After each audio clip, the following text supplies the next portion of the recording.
ആത്മവിശ്വാസത്തിന്റെ കുതിച്ചുചാട്ടം. പ്രവീൺ കുമാർ, പത്മശ്രീ ജേതാവ് 2026. 15 മീറ്റർ അകലെ 4 മീറ്റർ ഉയരത്തിൽ 2 പോളുകളിൽ നിൽക്കുന്ന ഒരു ക്രോസ് ബാർ.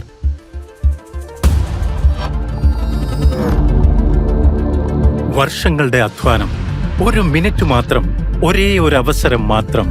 ലോകം മുഴുവൻ നോക്കി നിൽക്കുമ്പോൾ അതൊരിക്കലും എളുപ്പമല്ല. 2003 ഉത്തർപ്രദേശിലെ ഗൗതം ബുദ്ധ് നഗറിലാണ് പ്രവീൺ കുമാർ ജനിച്ചത്. തന്റെ സ്കൂൾ പഠനകാലത്ത് വെല്ലുവിളികളെ മറികടക്കാൻ തീരുമാനിച്ച അദ്ദേഹം വോളിബോളിന് പകരം ഹൈ ജമ്പ് തിരഞ്ഞെടുത്തു.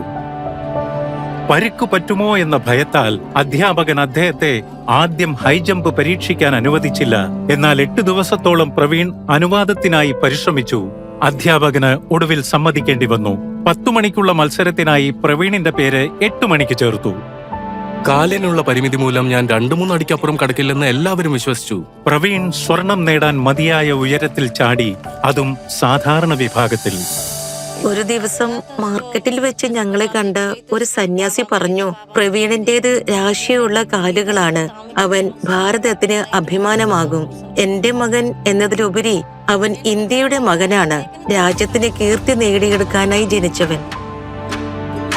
കോച്ച് ഡോക്ടർ സത്യപാൽ സിംഗിന്റെ ശിക്ഷണത്തിൽ പ്രവീണിന്റെ പ്രതിഭയ്ക്ക് വ്യക്തമായ വേഗതയും ലക്ഷ്യവും കൈവരിക്കാനായി. ഹൈ ജമ്പിൽ വിജയത്തിന് ശരീരശക്തിയും ഉയരവും അനിവാര്യമാണ്. പ്രവീൺ അത് രണ്ടും കുറവായിരുന്നു. പക്ഷെ ഞങ്ങളുടെ ആദ്യ കൂടിക്കാഴ്ചയിൽ തന്നെ അവൻ 1.80 മീറ്റർ എളുപ്പത്തിൽ പിന്നിട്ടു. അന്ന് തന്നെ ഞാൻ തിരിച്ചറിഞ്ഞു, അവൻ റെക്കോർഡുകൾ തകർക്കുമെന്ന്, പുതിയ ചരിത്രം സൃഷ്ടിക്കുമെന്ന്. ഇപ്പോഴത്തെ ലക്ഷ്യം ഭാരതത്തിനായി സ്വർണം നേടുക എന്നതായിരുന്നു. എന്നിരുന്നാലും 2019 പ്രവീണിന് വെല്ലുവിളികളുടെ വർഷമായിരുന്നു. പരിക്കുകൾ അവനെ തുടർച്ചയായി അലട്ടിയപ്പോൾ കാറ്റഗറിയിലെ അപ്രതീക്ഷിത മാറ്റം അദ്ദേഹത്തിന്റെ പ്രതിഭയെ സംശയത്തിലാക്കി. പ്രവീൺ പിന്മാറിയില്ല. 1 വർഷം മുഴുവൻ കഠിനമായി പരിശ്രമിച്ചു.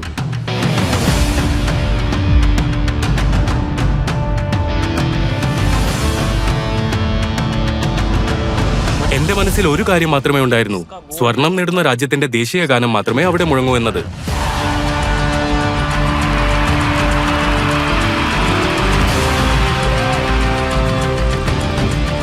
മികവുറ്റ പ്രകടനത്തോടെ പ്രവീൺ 4 ഇവന്റുകളിലും ജയം നേടി. പാരീസ് പാരാലിമ്പിക്സിൽ പുതിയ റെക്കോർഡ് സ്ഥാപിച്ച് സ്വർണം നാട്ടിലേക്ക് കൊണ്ടുവന്നു.